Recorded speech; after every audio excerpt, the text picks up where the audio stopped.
everyone, and welcome back to another chapter of our Physics O-Level lessons. This is our 10th chapter, and as I said in the previous video, it is going to be related to magnetism. And so this is called electromagnetism. In this chapter, we're going to be learning about electromagnets. This is basically the magnetic effect of a current. We're going to read this. We're going to read some rules, like the Fleming's left-hand rule and the right-hand grip rule, and the Fleming's right-hand rule. We're going to understand Lenz's law, electromagnetic induction, what are transformers and electric motors. And lastly, we're going to understand power transmission and distribution. So, let's begin this chapter by first understanding electromagnetism. So, an electromagnet is a type of magnet that is created by passing an electric current through a coil of wire. So, when the current flows through the coil, it generates a magnetic field around the wire, creating a temporary magnet. So by a coil, we mean something like this. A coil of wire is something like this. The wire is coiled up like this. It is also called a solenoid. So when we pass an electric current through this coil, it generates a magnetic field around the wire, like this. This is the magnetic field. So that is how a magnetic field is formed around the coil of wire. It makes a temporary magnet. We understood what temporary magnets are in the previous chapter. I hope you remember it. So we call something a temporary magnet which can be easily magnetized and is only temporary. So it loses its magnetism once the current stops flowing in the coil. So this was the magnetic field around a solenoid, like a coil of wire. But when an electric current is passed through a wire, a weak magnetic field is produced like this.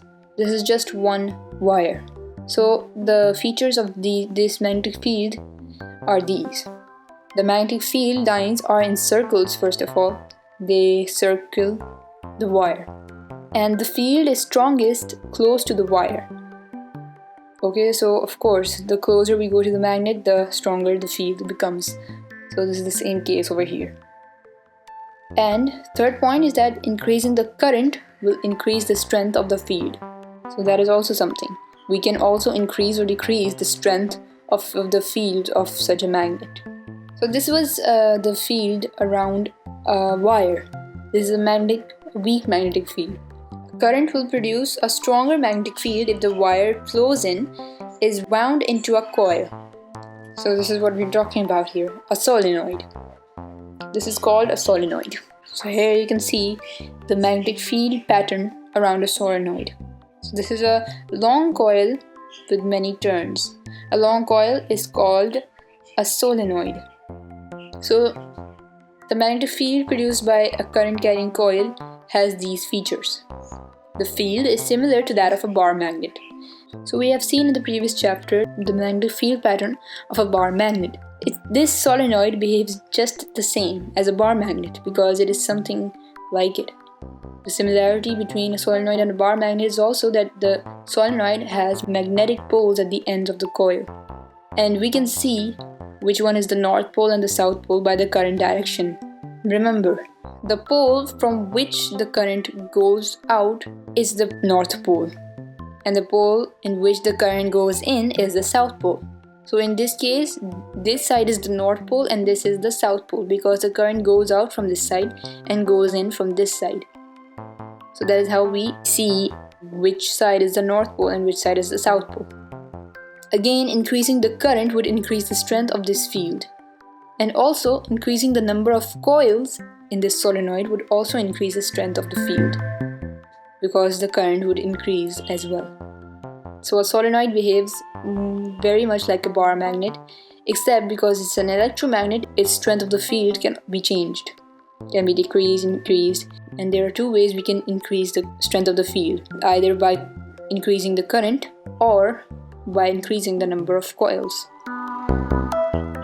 So this is what a solenoid looks like.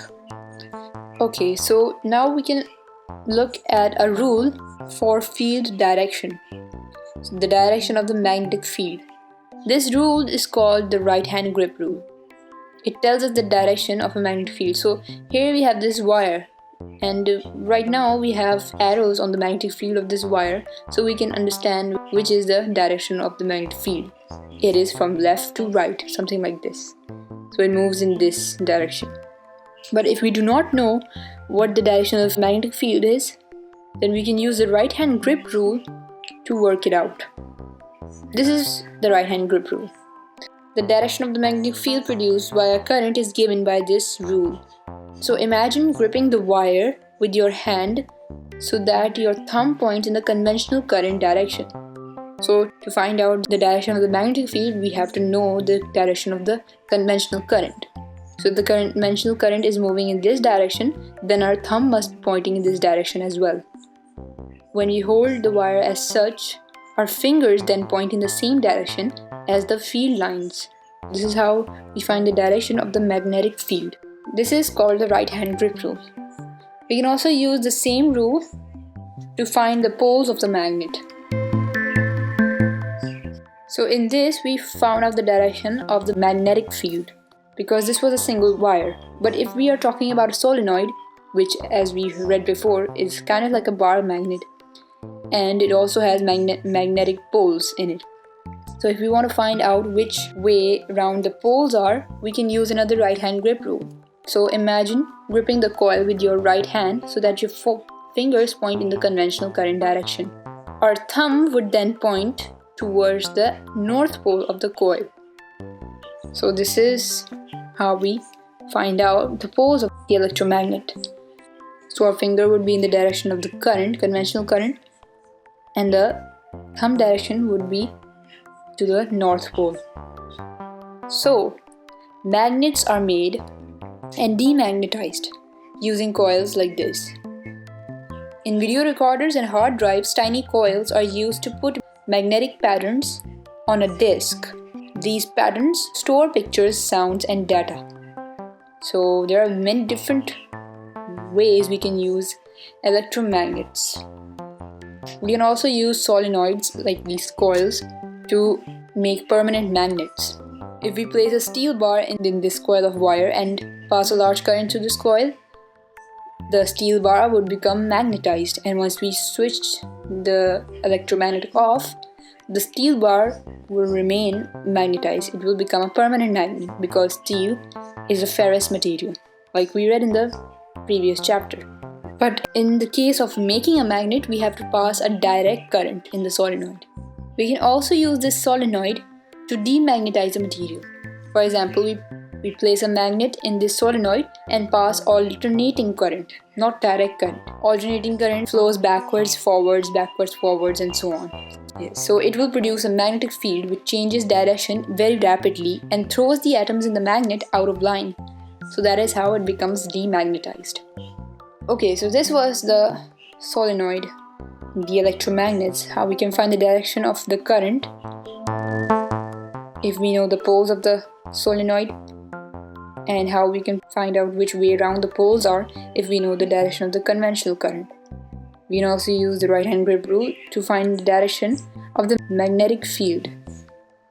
So, unlike an ordinary magnet, an electromagnet can be switched on and off.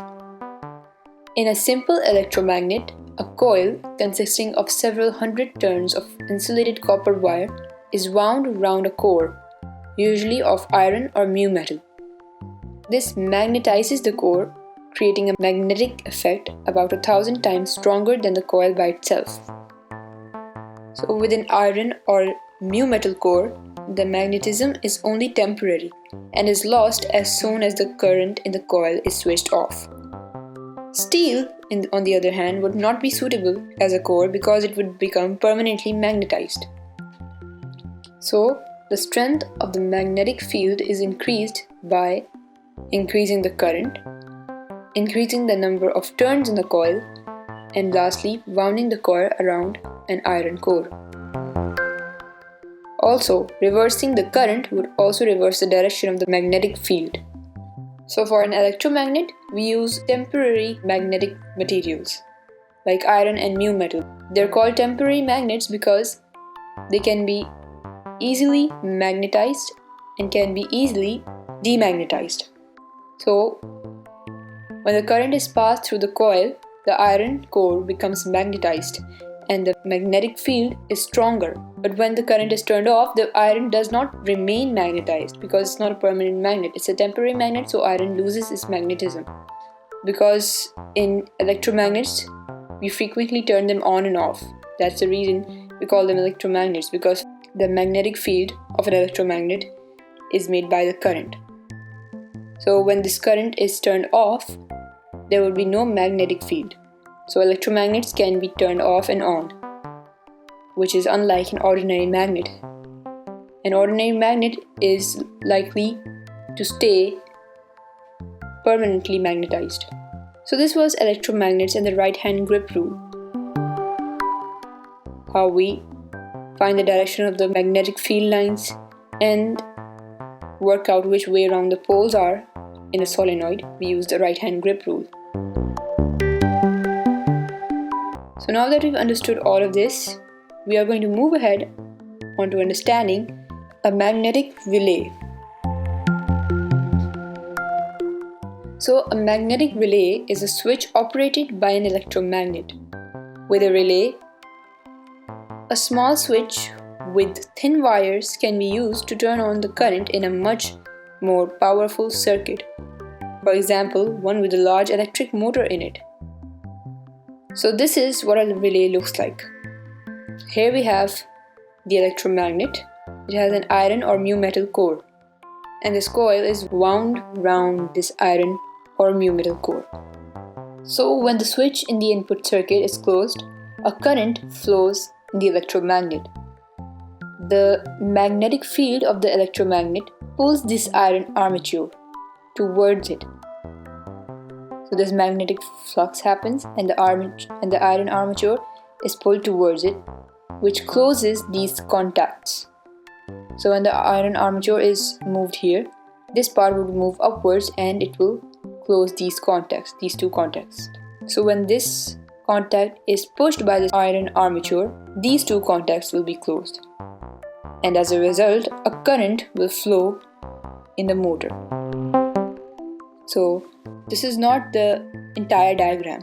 We have the input circuit here at this point, which is connected to this energizing coil, the electromagnet. And from these contacts, we have another circuit joined, which has the electric motor in it. So when these two contacts are closed, a current would flow in that motor. So here we have the magnetic relay in circuit symbols. This is the electromagnet, the coil, and this is the iron armature. So when this switch in this input circuit is closed, a current flows in this electromagnet, which causes this iron armature to move here in the electromagnetic direction. So when this happens, the contacts behind the armature close because it pushes them together. And as a result, the current in this circuit flows into the motor or a lamp or anything in this circuit. In this case, we have a lamp, a 12-volt lamp. So this relay is of the normally open type. When the input switch is off, the output circuit is also off. A normally closed relay works the opposite way. When the input switch is off, the output current is on. But in practice, most relays are made so that they can be connected either way. This is the normally closed contact and this is the normally open contact. So this was the magnetic relay. So with this magnetic relay, a small switch with thin wires can be used to turn on the current in a much more powerful circuit. Now we're going to move ahead onto the circuit breaker. This is also a switch which involves an electromagnet. So a circuit breaker is an automatic switch which cuts off the current in a circuit if this rises above a specified value. It has the same effect as a fuse, but unlike a fuse, it can be reset, which means that it can be turned on again after it has tripped. So in this type here, the current flows in two contacts and also in an electromagnet. These are the two contacts. When the current flows through these contacts, the current also flows in the electromagnet here. So if the current gets too high, the pull of the electromagnet becomes strong enough to release the iron catch. This is the iron catch. We can also call it the soft iron armature. So the magnetic field of this electromagnet becomes strong enough. When the current gets too high, it becomes strong enough to pull this iron catch towards it. And when this happens, the contacts open and stop the current from flowing. This iron armature will move towards the electromagnet, and this part will move away from the contacts. And so these contacts would open and stop the current. But unlike a fuse, pressing the reset button closes the contacts again. So this is a circuit breaker. Like we read about the circuit breaker in the 7th chapter, Electricity. In that we were reading about fuses and circuit breakers. They are used when the current gets too high so that it won't get high enough to cause a fire. So this was the circuit breaker. We also use electromagnets to store data. Like in some recording studios, magnetic tape on reels or in cassettes for recording sounds. The tape consists of a long, thin plastic strip coated with a layer of iron oxide or similar material. Magnetically, iron oxide is between soft and hard. So once magnetized, it keeps its magnetism. But it's relatively easy to demagnetize it. So it becomes ready for another recording. The incoming sound waves are used to vary the current in a tiny electromagnet in the recording head. So as the tape moves past the head, a track of varying magnetism is created along the tape. Later, a playback head can read the pattern to give a varying current. So this is what magnetic storage is. So now we're going to move ahead onto understanding the Fleming's left-hand rule. Just like we read the right-hand grip rule. In this experiment, a length of copper wire has been placed in a magnetic field. This is a magnetic field. Here we have the North Pole and South Pole, and there is a magnetic field in between these two magnets. So this length of copper wire has been placed in this field. So copper is non-magnetic, so it feels no force from the magnet. However, with the current passing through it, there is a force on the wire. This force arises because the current produces its own magnetic field, which acts on the poles of the magnet. So in this case, the force on the wire is upwards. It would be downwards if either the magnetic field or the current were reversed. Whichever way the experiment is done, the wire moves across the field, and it is not attracted to either pole. So the force would increase if the current is increased. That is one way of increasing the force. We can also increase the force if a stronger magnet is used, and also if the length of the wire in the field is increased. So the north and south poles of one magnet exert forces on those of another, because like poles repel and unlike poles attract. So the magnetic field around a magnet can be represented by field lines. These show the direction in which the force on an N pole would act. So the magnetic field goes from the North Pole towards the South Pole. This is the direction of the magnetic field. So this experiment is done to show that a non-magnetic material can also feel a force from other magnets. But this is only if there is a current passing through it as well. If there is no current, then it feels no force from the magnet. But when the current is passing through it, there is a force on the wire. This force arises because the current produces its own magnetic field, which acts on the poles of the magnet. So, the force on the wire is upwards. This is in this case. This force can be increased if the current is increased, if a stronger magnet is used, or if the length of the wire in the field is increased. So in this experiment, the direction of the force can be predicted using Fleming's left-hand rule. As demonstrated in this picture, if you hold the thumb and the first two fingers of your left hand at right angles to each other and point the fingers like this, the thumb would give the direction of the force. So in applying the rule, it is important to remember how the field and the current directions are defined. Remember, the current directions are defined like this. The field direction is from the North Pole of a magnet towards the South Pole, as I said before. And the current direction is from the positive terminal of a battery round to the negative terminal. This is called the conventional current direction. So Fleming's left-hand rule only applies if the current and the field directions are at right angles. If they are at some other angle, there is still a force, but its direction is more difficult to predict. So if the current and field are in the same direction, there is no force. So if a beam of charged particles such as electrons passes through a magnetic field, there is a force on it, such as for a current in a wire. So that is why this wire feels a force. So the thumb in the Fleming left-hand rule, the thumb direction is the force direction, the index finger's direction is the magnetic field direction, and the middle finger's direction is the conventional current's direction. But this left-hand rule only applies if the current and field directions are at right angles. And if they are in the same angles, then there is no force in between them.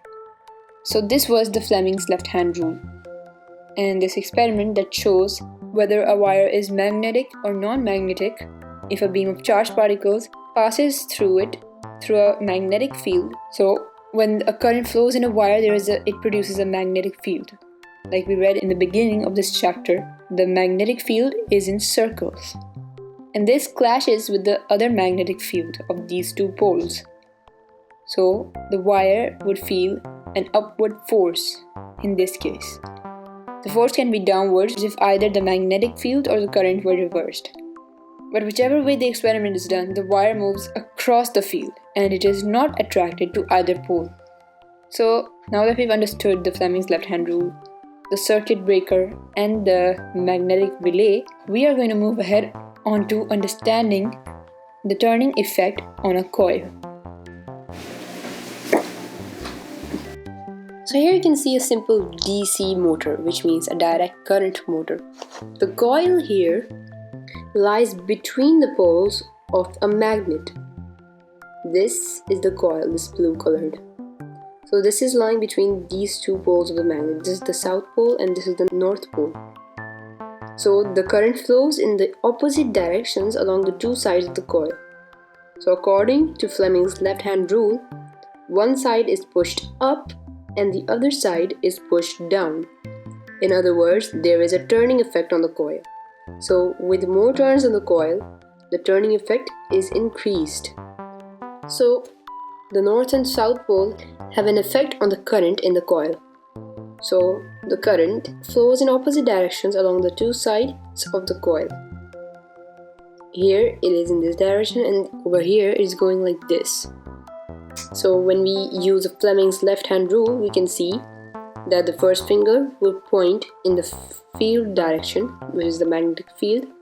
The second finger would point automatically to the current direction.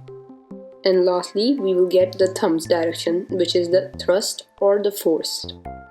So that force direction is upwards. But when we make the Fleming's left-hand rule, at this point, the current is in this direction.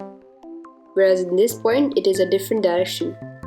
So, using Fleming's left-hand rule, we can see the upward force, which is the thrust, would be upwards at this point and downwards at this point. And so, in other words, there would be a turning effect on the coil. With more turns on the coil, the turning effect is increased. So, right now I was explaining you the turning effect on the coil. If a coil is carrying a current in a magnetic field, as in this case, the forces on it produce a turning effect. And many electric motors use this principle. So this was the turning effect on the coil. Now we're going to look at this simple direct current motor. This diagram shows a simple electric motor and it runs on direct current. So in other words, there is one-way current that flows from a battery. We have two types of currents, alternating current and direct current. We've read about this before. Alternating current moves forwards and backwards in pulses, whereas direct current is one way. This coil is made up of insulated copper wire. It is free to rotate between the poles of the magnet. So this commutator or a split ring is fixed to the coil and rotates with it. So its action is explained something like this. When the coil is nearly vertical, like something not like this is a horizontal. We just make the coil vertical. by rotating this.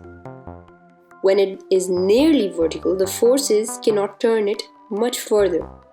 But when the coil overshoots the vertical, which is crosses the vertical, the commutator changes the direction of the current in it, so the forces change direction and keep the coil turning. So that is how this coil keeps on rotating. The commutator changes the current direction, and so the forces then keep the coil turning.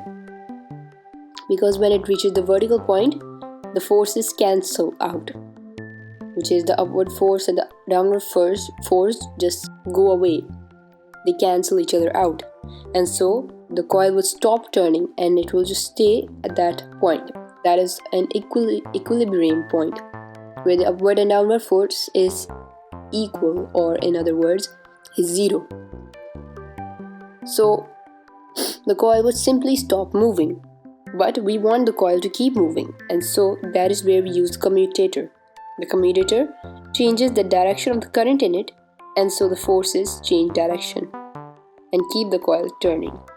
The brushes, these are graphite brushes. These are two contacts which rub against the commutator and keep the coil connected to the battery. And they are usually made of carbon. So when the coil is horizontal like this, the forces are furthest apart and have their maximum turning effect on the coil. Or in other words, the maximum leverage.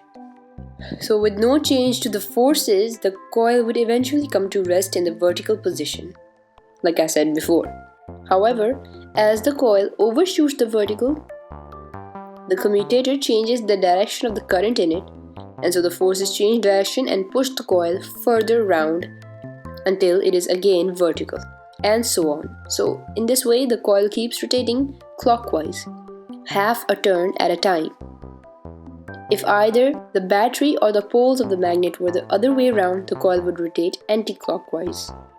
So, the turning effect on the coil can be increased by these factors. Firstly, increasing the current. If we increase the current in the coil, the turning effect of the coil would be also increased. The second method is to use a stronger magnet. The third method is to increase the number of turns on the coil. That would also produce a higher current, and so a larger turning effect. And lastly, increasing the area of the coil. A longer coil means higher forces because there is a greater length of wire in the magnetic field. So a wider coil gives the forces more leverage. So now we're going to look at some practical motors. A simple motor would produce a low turning effect and is jerky in action, especially at low speeds. But practical motors give a much better performance for these reasons. Firstly, several coils are used in a practical motor. Each set of coils at a different angle and each with its own pair of commutator segments, so that all of them can turn together with the use of commutators. So before, we just looked at this coil. But in practical motors, there are several coils and they have sets of such coils. Right now we are showing just one coil, but there might be quite many together in this set, and this will be called one set of coils. Then in the same way we have such a thing in a different angle, like this and like this, vertical, diagonal and horizontal. And each set of coils is with its own pair of commutator segments, these, so that they can turn together. So the coils contain hundreds of turns of wire and are wound on a core called an armature, which contains iron. An iron armature would be helpful because it becomes magnetized and increases the strength of the magnetic field.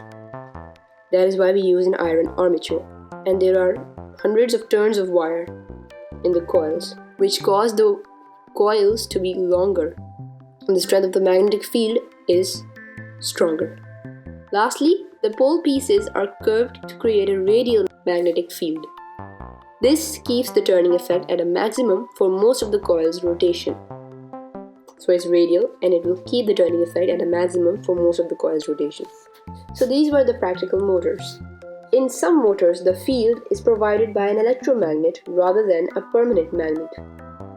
One advantage for that is that the motor can be run from an alternating current supply. As the current flows backwards and forwards in the coil, the field from the electromagnet changes direction to match it. So the turning effect is always the same and the motor rotates normally. The mains motor in drills and food mixers work like this. Okay, so a current produces a magnetic field. However, the reverse is also possible. That is, a magnetic field can be used to produce a current as well. We're going to see how that works. This will be called induced EMF and current in a moving wire. So, when a wire is moved across a magnetic field, a small EMF, which is also called voltage, is generated in the wire. This effect is called electromagnetic induction in the wire. Scientifically speaking, an EMF is induced in the wire. Induced, like we read before, if we put a steel bar or an iron bar in a magnetic field, it becomes magnetized. So we say that magnetism is induced in the steel bar. The same is for electric charges.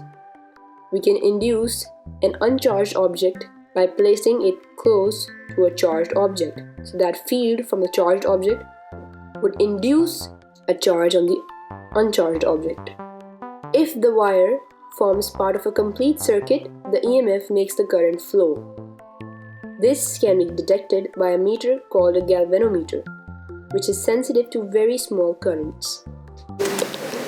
Here we have a diagram showing the galvanometer and a wire becoming induced in a magnetic field. Here are the two poles of the magnet. This is the north pole and this is the south pole. The wire is placed inside these two poles of the magnet and current gets induced into the wire.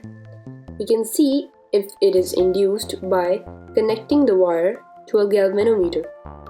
This would produce a circuit. So any EMF induced in the wire would make a current flow. And the galvanometer detects very small currents. It is sensitive to very small currents, so it will show a reading if there is a current flowing.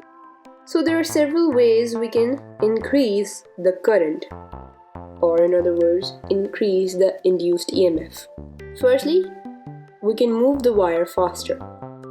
So remember, we are moving the wire in between the two poles of the magnet. So the wire is going to be moved upwards and downwards like this, because the magnetic field lines are horizontal. So the wire would move up and down at right angles to the direction of the magnetic field. So if we move the wire faster like this, the induced EMF would be increased. Secondly, we can use a stronger magnet. So a stronger magnet would mean a stronger magnetic field. This would also cause the induced EMF to be larger. And last but not the least, increasing the length of wire in the magnetic field. For example, we can loop the wire through the field several times. Like here we have only one loop, which is connected to the galvanometer. We can also have many loops like this. So that would be like, for example, we have 3 wires. It is the same wire obviously, but the induced EMF would be higher. So these results, they are summed up by Faraday's law of electromagnetic induction. The EMF induced in a conductor is proportional to the rate at which magnetic field lines are cut by the conductor. So all of these results we looked at by increasing the induced EMF, we can see that what we are trying to do is increase the rate at which magnetic field lines are cut by the conductor, by the wire. So we move the wire faster, and that would increase the rate at which magnetic field lines are cut. We use a stronger magnet, and that would produce a stronger magnetic field and more field lines. So in applying this law, remember that field lines are used to represent the strength of a magnetic field as well as its direction. So the closer together the lines would be, the stronger the field of the magnet would be. So using a stronger magnet would increase the field lines as well. So again, there would be more field lines cut by the conductor. And lastly, we increase the length of the wire, which would do the same thing. So the EMF induced in a conductor is proportional to the rate at which magnetic field lines are cut by the conductor. This is Faraday's law of electromagnetic induction. We can also reverse the direction of the induced EMF and current. Either of these two methods will reverse the direction of the induced EMF and current. First, moving the wire in the opposite direction would cause the direction of the induced EMF to be reversed. Second, turning the magnet round so that the field direction is reversed. So when the field direction would be reversed, so would the induced EMF. Remember, if the wire is not moving or is moving parallel to the field lines, there would be no induced EMF or current. That is why we move the wire at right angles to the field lines and don't keep it still. EMF stands for electromotive force. We had read this in our electricity chapter, and it is measured in volts. So this was how we induce an EMF and current in a moving wire using magnets. Now we're going to look at induced EMF and current in a coil. How can we do this? Inducing EMF and current in a solenoid. So a solenoid is the same thing as a coil, except for that so this solenoid here is connected to this galvanometer, and we're going to see how we can induce an EMF and a current in this coil. So if a bar magnet is pushed into a coil like this, an EMF is induced in the coil. In this case, it is the magnetic field that is moving rather than the wire, but the result is the same. Field lines are being cut. So the magnet is moved in and out the solenoid. The magnetic field from the magnet is moving and the field lines are being cut. So that is how the solenoid gets an induced EMF. This induced EMF can be increased by these factors. Moving the magnet faster would do it. Using a stronger magnet and increasing the number of turns on the coil.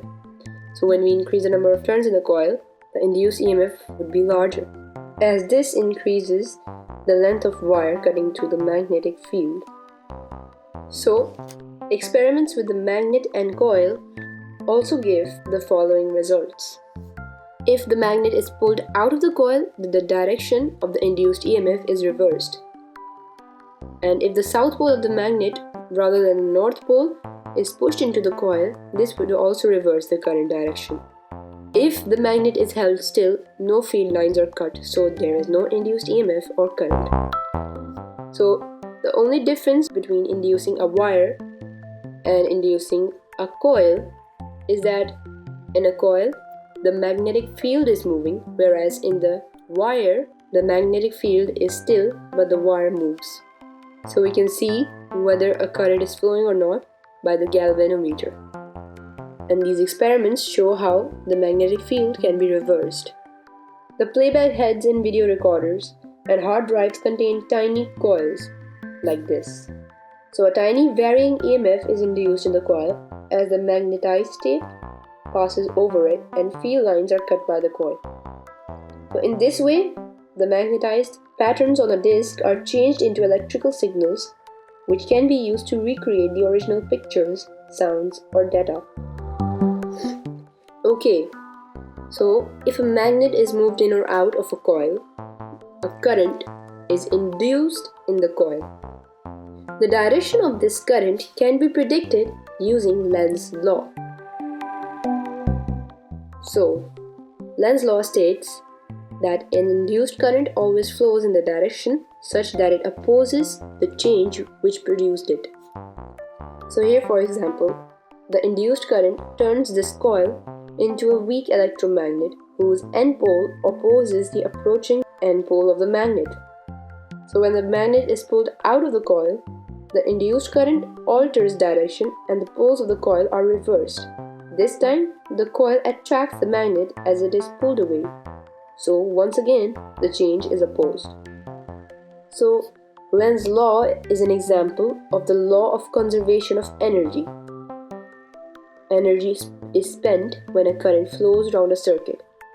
So energy must be spent to induce the current in the first place.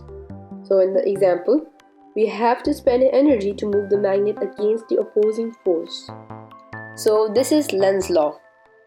Now we're going to look at the induced current direction and the Fleming's right-hand rule. Find the induced current direction. Before, we looked at the Fleming's left-hand rule. Now we are at right-hand rule. So, if a straight wire in a complete circuit is moving at right angles to a magnetic field, the direction of the induced current can be found using Fleming's right-hand rule. So in this rule, our thumb points in the motion's direction. This is the motion of the wire. And the magnetic field is at right angles to this. So yes, if the magnetic field is horizontal, we move a wire up and down through it at right angles to the magnetic field. So this is what the thumb and index finger show.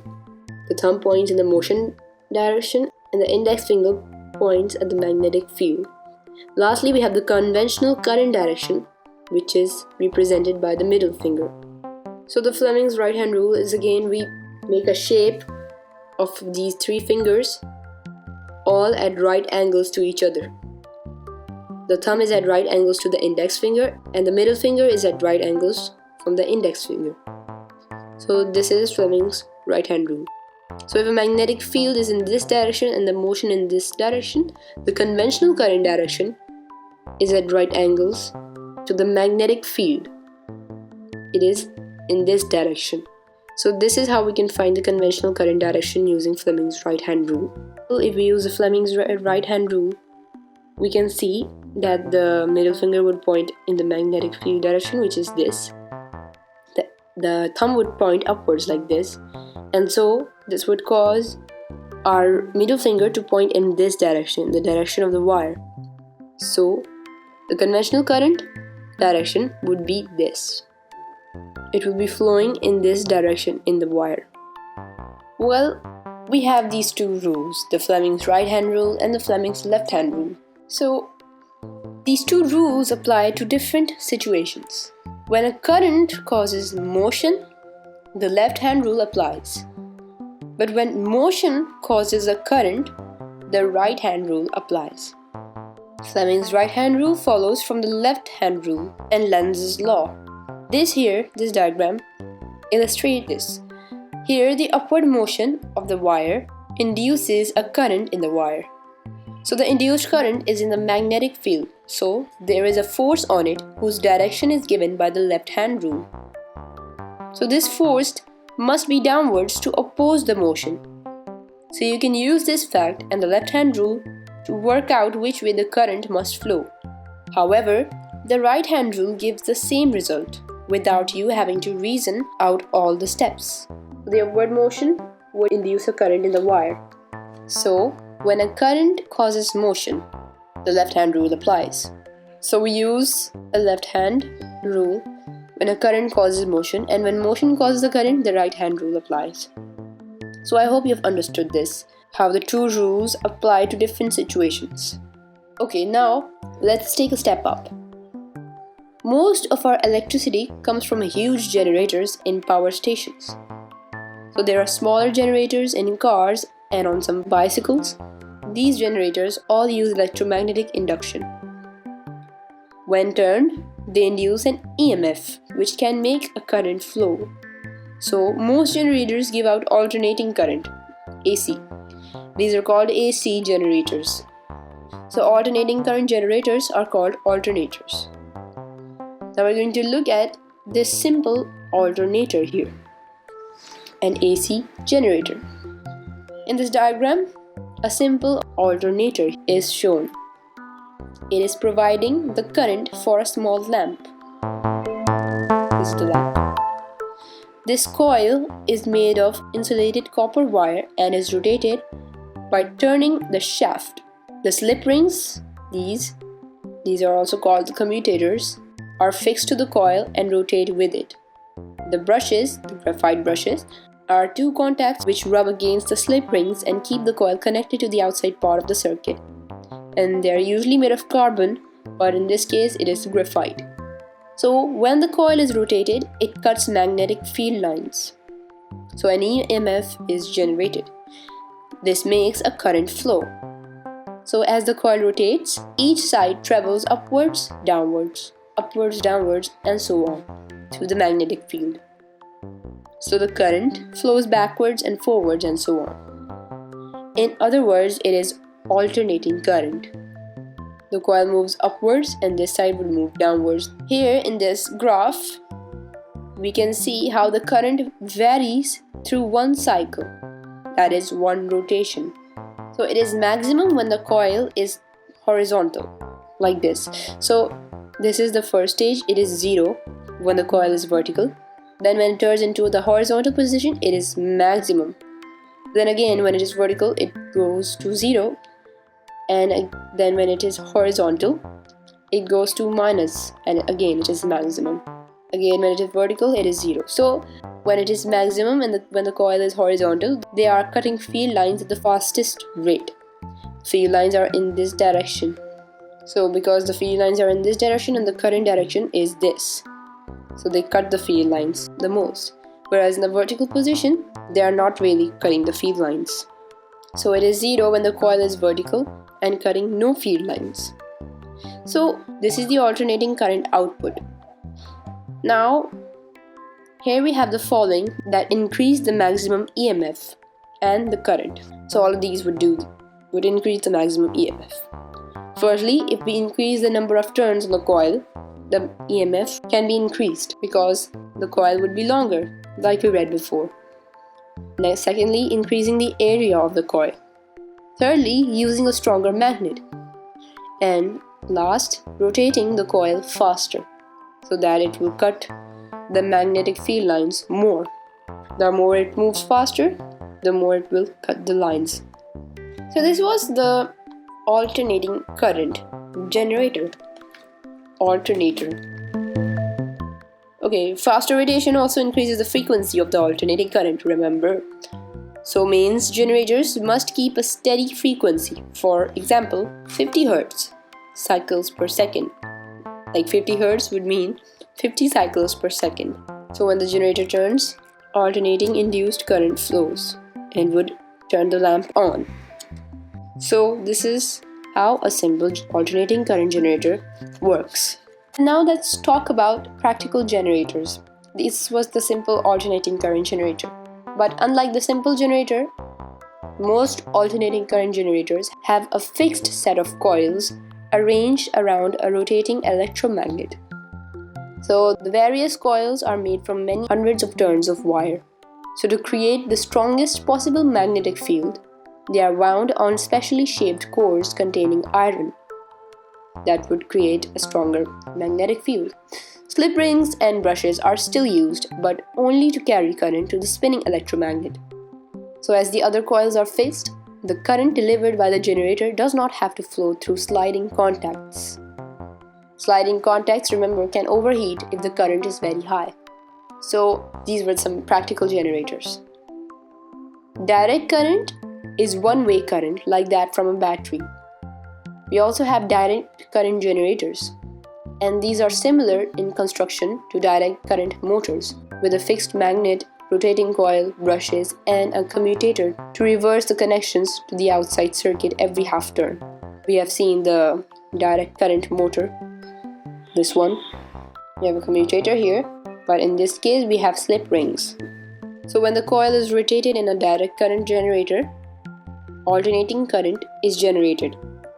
However, the action of the commutator means that the current in the outside circuit always flows the same way. So in other words, it is direct current. So cars need direct current for recharging the battery and running other circuits. In petrol and diesel cars, the engine turns a generator. However, An alternator is used rather than a DC generator because it can deliver more current. So we use an alternator and then we use a device called a rectifier, which changes its alternating current output to a direct current. We have read about rectifiers in the electricity chapter, if you remember. Rectifiers are diodes. You must remember this because we read it before as well. They are diodes which let the current flow forwards but stops it from flowing backwards. So then what happens is that we have a direct current, but it is a jerky sort of direct current. Like it moves forwards, then it stops, and then it moves forwards, and then it stops, because the backward motion is cut off. So we have jerks in between. It moves forwards, then it stops, so there is a break. But other components are used in the circuit to smooth the direct current out. And so in the end, we change an alternating current output to a direct current using a rectifier. So this was it, what practical generators are. Now we're going to move ahead onto mutual induction.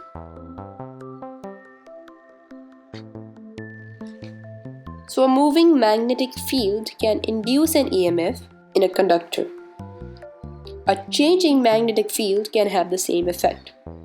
So we saw how a changing magnetic field can also induce a current in a wire in the solenoid example here. What we did was move the magnet in and out, so there was a changing magnetic field rather than the movement in a solenoid. We kept the solenoid still and moved the magnet, and the current was induced. In the other example, we kept the magnetic field still and moved the wire up and down. And so that also induced the current. It was the same. So here we have what mutual induction is. As the electromagnet here, this is the electromagnet, as you can see. This has an iron armature in it. So as the electromagnet is switched on, an EMF is induced in the other coil. Not in this coil. Of course, there is an EMF in this, but it is induced in this coil here. But this happens only for a fraction of a second. This effect is equivalent to pushing a magnet towards the coil very fast. So with a steady current in the electromagnet here, no EMF is induced because the magnetic field is not changing. It is steady. As the electromagnet is switched off, an EMF again is induced in the opposite direction. The effect is equivalent to pulling a magnet away from the coil very fast. So these things happen only for a fraction of a second. Because in the middle, after they happen, the magnetic field becomes steady. It is not changing. It just changes for a fraction of a second as it turns on. So an EMF gets induced. So the induced EMF at switch on or switch off is increased if the core of the electromagnet goes right through the second coil. So this core here, this iron armature, if it goes right through the second coil, like if it was long enough to go inside this as well, the induced EMF at switch on or switch off would be increased. And secondly, the number of turns on the second coil, if they are increased, then the induced EMF would also be increased. So when coils are magnetically linked like this, so that a changing current in one causes an induced EMF in the other, this is called mutual induction. So this was all about mutual induction. It's pretty simple to understand, right? One electromagnet causes an induced EMF in the other coil. We see this when the lamp in this coil lights up. It lights up only for a fraction of a second, so that proves that an EMF was induced in this coil through this. Okay, so using mutual induction, 40,000 volts for spark plugs is produced from a 12-volt supply. The high voltage is induced in a coil by switching an electromagnet on and off electronically. Also, the other example of mutual induction is an induction hob. An induction hob is a stove, electric stove. In an induction hob, each plate contains a coil that gives off a strong alternating magnetic field. So this generates a high current in the metal base of the saucepan, which heats up as a result, because an EMF gets induced in the metal plate at the base of the saucepan. So it heats up as a result. So these were the two examples of mutual induction. I hope you have understood it. Now we're going to move ahead to what transformers are. So if you remember in the electricity chapter, there are lots of references from the electricity chapter here in this chapter, because electromagnetism is related to electricity. So in that chapter, we had read about transformers, but not in much detail. Here we're going to see what a simple transformer is like. So what does a transformer do? A transformer can increase or decrease alternating current voltages. So this is what a transformer does. Alternating current voltages can be increased or decreased using a transformer. So here we see a simple transformer, and it works by mutual induction, what we just read here. This is a third example of mutual induction, but it is a different segment itself. It is a different component of circuits. So when alternating current flows in the primary input coil, which is this one, it sets up an alternating magnetic field in the other core and therefore in the secondary output coil. This is the output coil.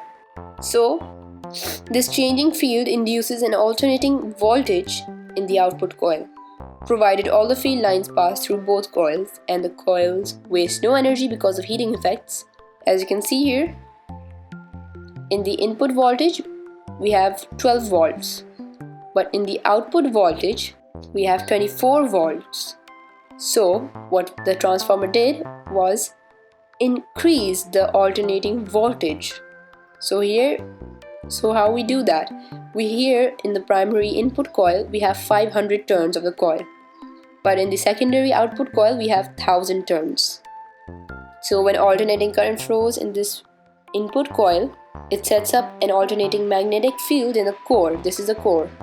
So an alternating magnetic field is produced in the core and also in the secondary output coil. So this changing field induces an alternating voltage in this coil. So provided all the field lines pass through both coils and the coils waste no energy because of heating effects, this equation applies.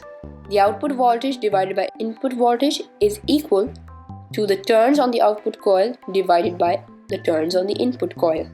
So in symbols we write this equation like this: Vs divided by Vp, where S means secondary and P means primary. Primary is the first input coil and the secondary is the output coil, is equal to Ns divided by Np. N represents the turns and V represent the voltage. So for this transformer here, Ns divided by Np is equal to 1000 divided by 500, which is equal to 2. So the transformer has a turns ratio of 2. The same ratio links the voltages.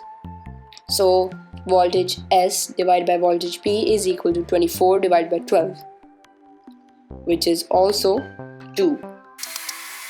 So put in words, the output voltage has twice the number of turns of the input coil. So the output voltage is twice the input voltage. So this was what the equation represents. Well, a transformer does not give you something for nothing. If it increases voltage, it reduces current. So we can see this here. Step up and step down transformers. Depending on its turns ratio, a transformer can increase or decrease an alternating current voltage. Basically what we just read was that a simple transformer, it doesn't just make something up without anything. Like if we give it 12 volts of current, it doesn't give you 24 volts for nothing. There is something that it takes. If it increases the voltage, then it reduces the current. So this is where step up and step down transformers come in. Depending on its turns ratio, a transformer can increase or decrease an alternating current voltage. Our turns ratio is again this. For this transformer, the turns ratio was 2. 2 is equal to 2. So, step-up transformers. Let's look at what they are. Step-up transformers have more turns on the output coil than on the input coil. So, their output voltage is more than the input voltage. This is what this simple transformer is. It is a step-up transformer because it is increasing the output voltage. So large step-up transformers are used in power stations to increase the voltage in the levels needed for overhead power lines. So then we have step-down transformers. These have fewer turns on the output coil than on the input coil. So the output voltage is less than the input voltage. In battery chargers, computers, and other electronic equipment, they reduce the voltage of the alternating current to the much lower levels needed for other circuits. Well, both types of these transformers work on alternating current but not on direct current.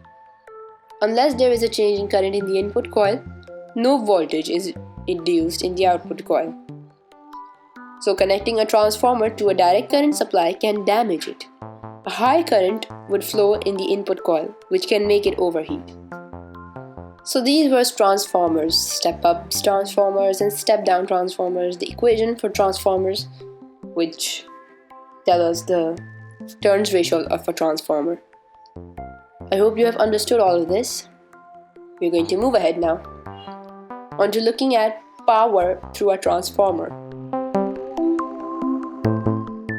So if no energy is wasted in a transformer, the power, which is energy per second, delivered by the output will be the same as the power supplied into the input coil.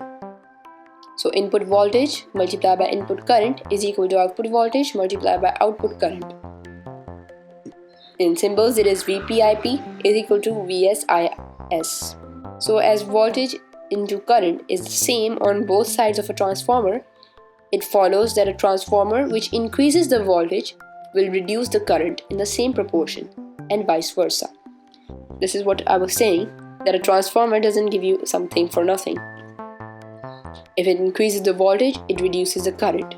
If it reduces the voltage, it increases the current.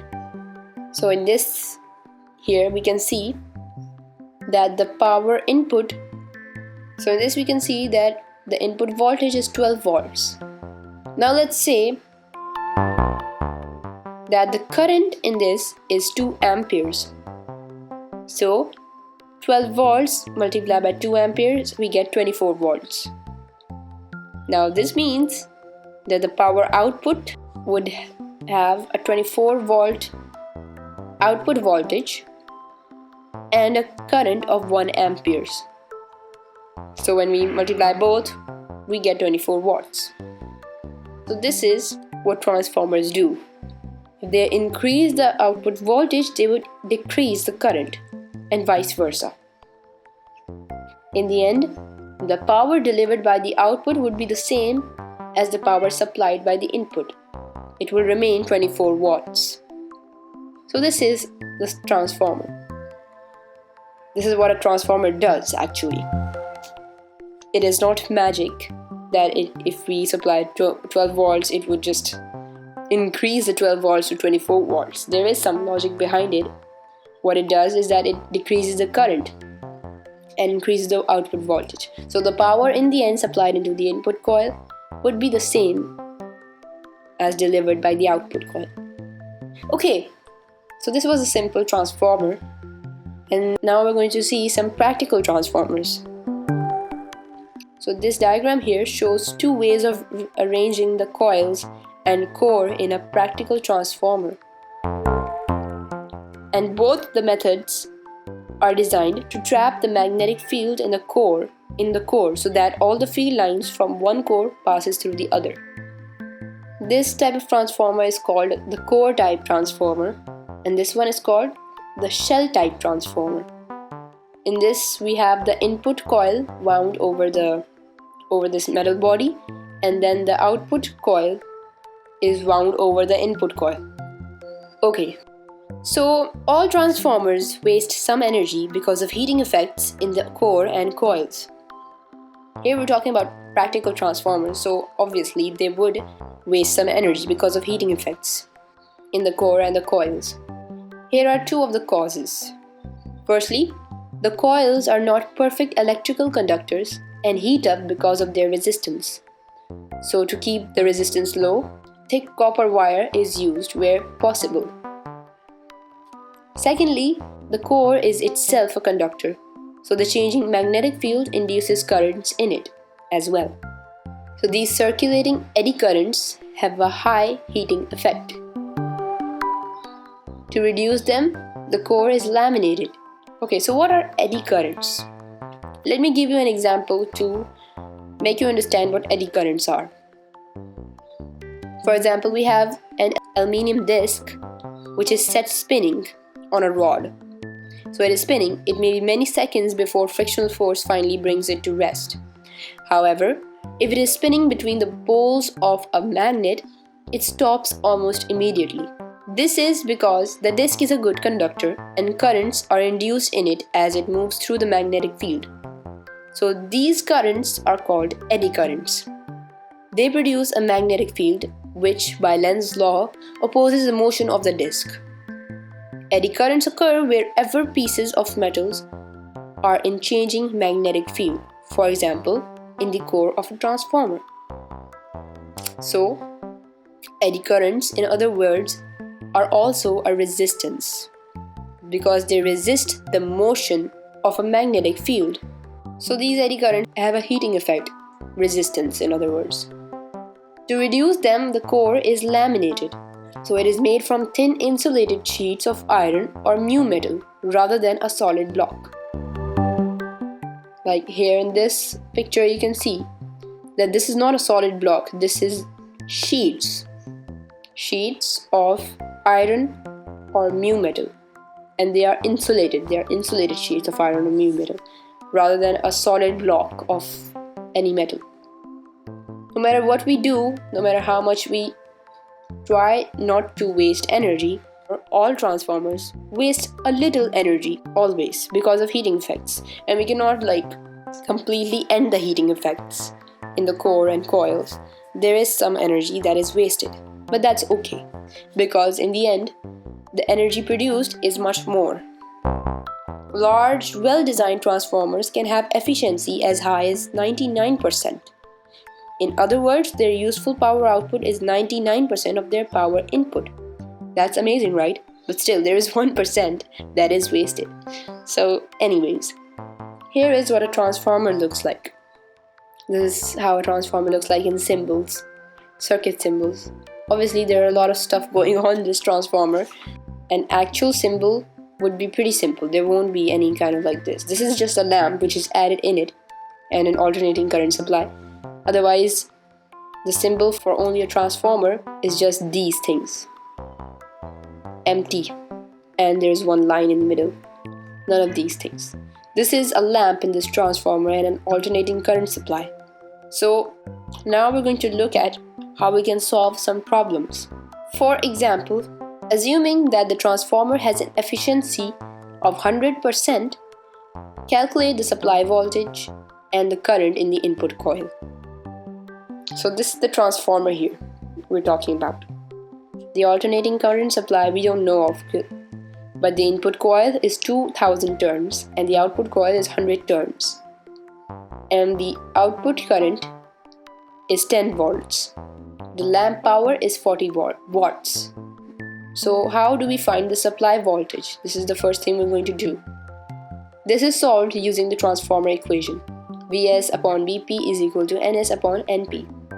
So we substitute the values and we write down 10 volts upon supply voltage because we don't know the supply voltage right now is equal to 100 upon 2000. So when we divide 100 by 2000 and we will get the answer. In the end, when we rearrange the entire equation, this would give the supply voltage equal to 200 volts. So they asked us for the supply voltage. Using this equation, we found the turns ratio of this transformer and the supply voltage as well. So this is how the first segment of this question was solved. How do we find the supply voltage? find the answer to the other question, which is finding the current in the input coil, because we also don't know about that. We found that the supply voltage here is 200 volts. Now we're going to find the current in the input coil, this coil. Here we know that the current in this coil is 10 volts, but over here we don't know. So let's see how we do that. So this is solved using the power equation. VPIP is equal to VSIS. VPIP is input voltage into input current. VSIS is output voltage into output current. So VSIS is also already known to be 40 volts. But we have to find out the current in the input coil. So we have to find the input voltage. So when we substitute the values in the equation, we get 200 volts into input current, which is equal to 40 watts, because VSIS is 40 watts. Then we have read this before. Like I said, in a transformer, the power always remains the same. The power in the input is equal to the power in the output. Only the current and the voltage change. So, because we know that VSIS is 40 watts, then VPIP is also 40 watts. So 200 volts into input current is equal to 40 watts. So when we rearrange the equation, that is, when we divide 40 watts by 200 watts, we will get the input current voltage, which is 0.2 amperes. 40 watts divided by 200 watts and 0.2 amperes. Remember, to rearrange equation, we use the triangle method, like I said. The rearranging triangle. We put the 40 watts above these two values, and we hide the input current, and what we get is 40 divided by 200. As we've been doing so far in the previous videos and chapters, this is how we rearrange it, simply. So we get 0.2 amperes. So this is the question we just did using the two equations we just learned, the power equation and the transformer equation. So I hope you have understood all of this. Lastly, I would like to talk about power across the country.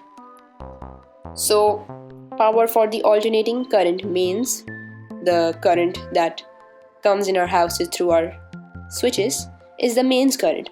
So the power for the alternating current mains is generated in power stations, transmitted through long distance cables, and then distributed to consumers. So there are 3 steps: generation, transmission, and distribution. So typically, a large power station might contain 4 generators, each producing a current of 20,000 amperes at a voltage of 33,000 volts. So that's a lot. The current from each generator is fed to a huge step-up transformer, which transfers power to overhead cables at a greatly increased voltage. So it increases the voltage transformers. The step-up transformer means that the output voltage is more than the input voltage. So in the UK, this voltage might be 275,000 volts or 400,000 volts. So we're going to see the reason for doing this. But let's move ahead on the power. So the cables feed power to a nationwide supply network called a grid. So using the grid, power stations in areas where the demand is low can be used to supply areas where the demand is high. Also, power stations can be sited away from heavily populated areas. Okay? So the grid is used to distribute power. So power from the grid is distributed by a series of substations. Okay? So there are like even more distribution things. So from the grid distributes the power to a series of substations, and these substations contain step-down transformers, which reduce the voltage in stages to the level needed by consumers.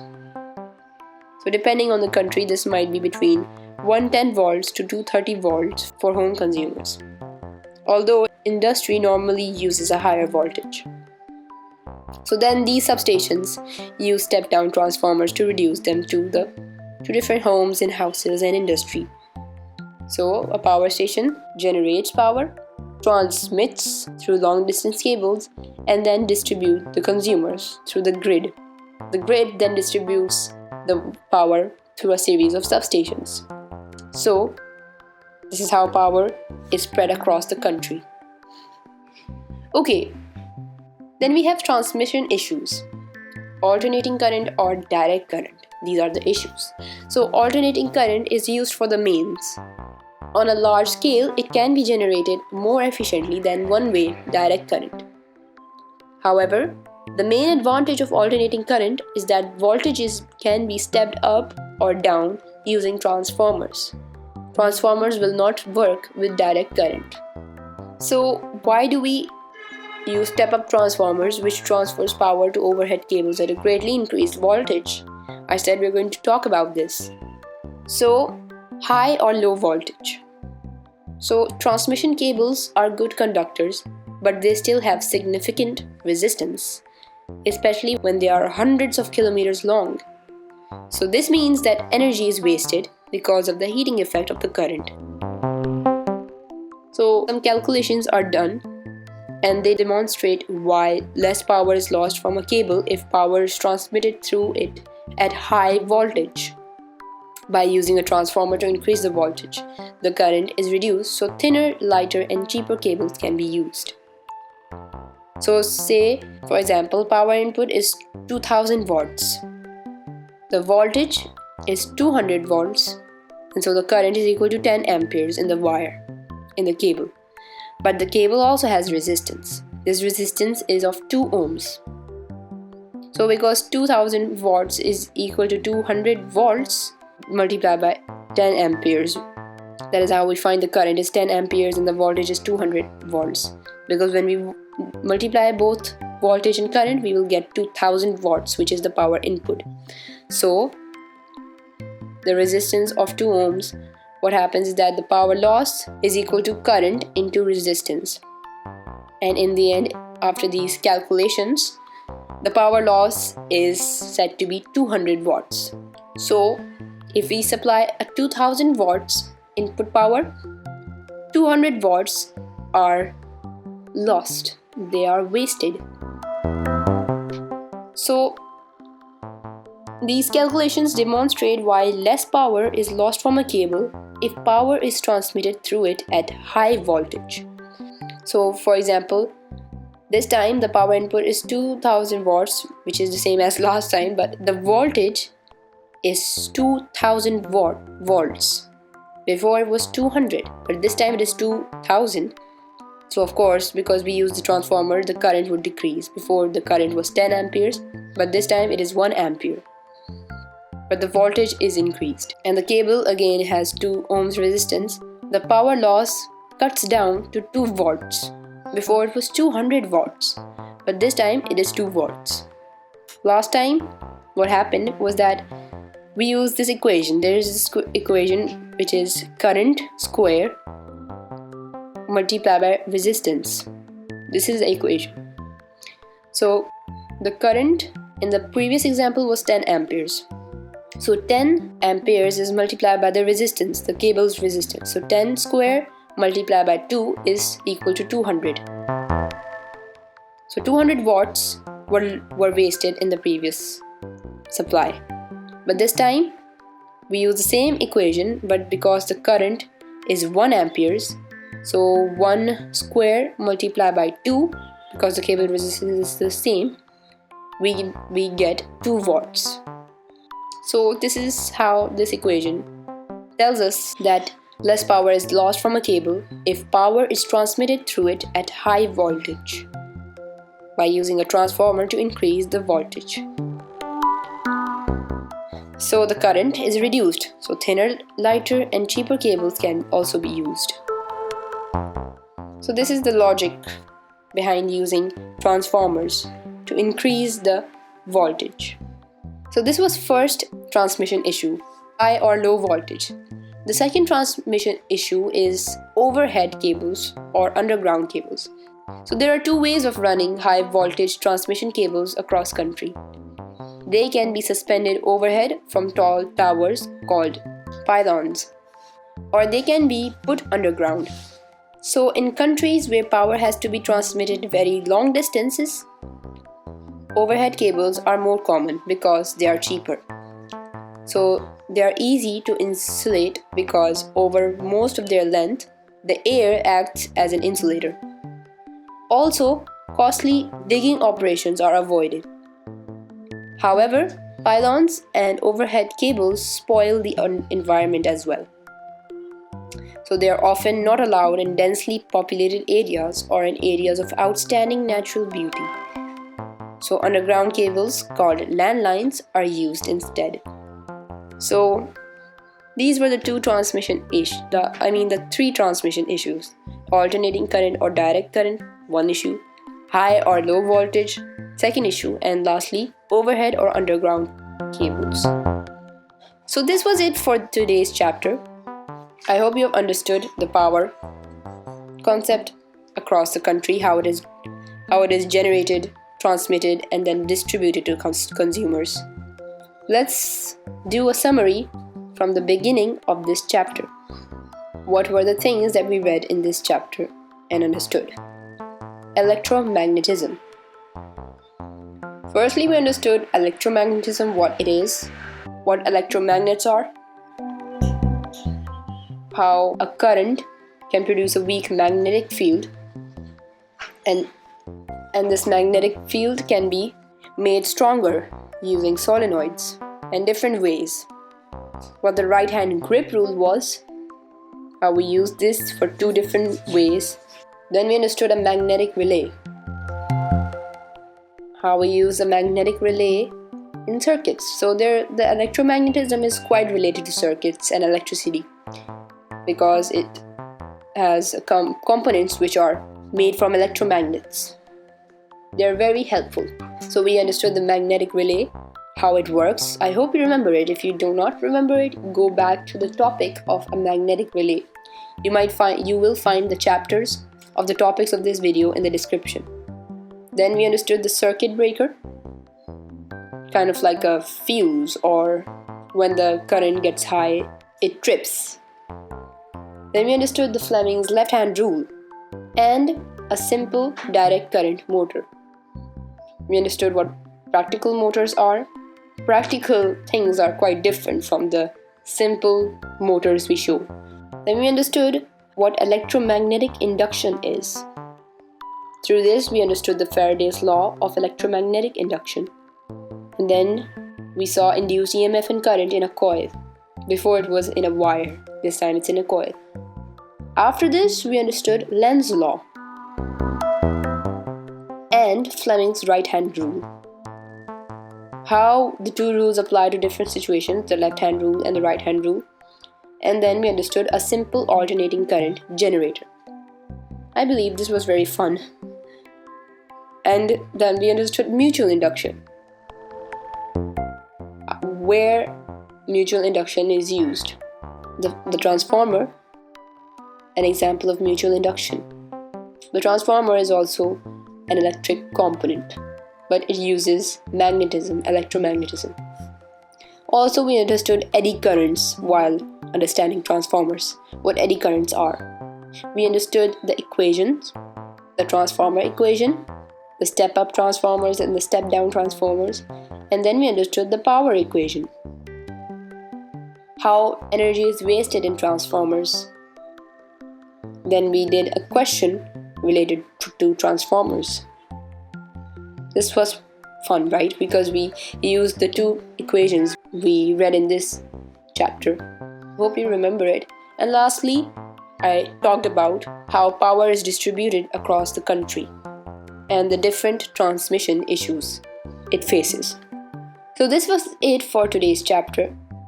It was a very fun chapter and a very different chapter from the previous ones, I believe, related to magnetism as well as electricity. So thanks for watching this video. Our next chapter is going to be the last chapter of this physics O-level series, and that is going to be radioactivity. So thanks for sticking up to this course till now, and I'll see you in the next video.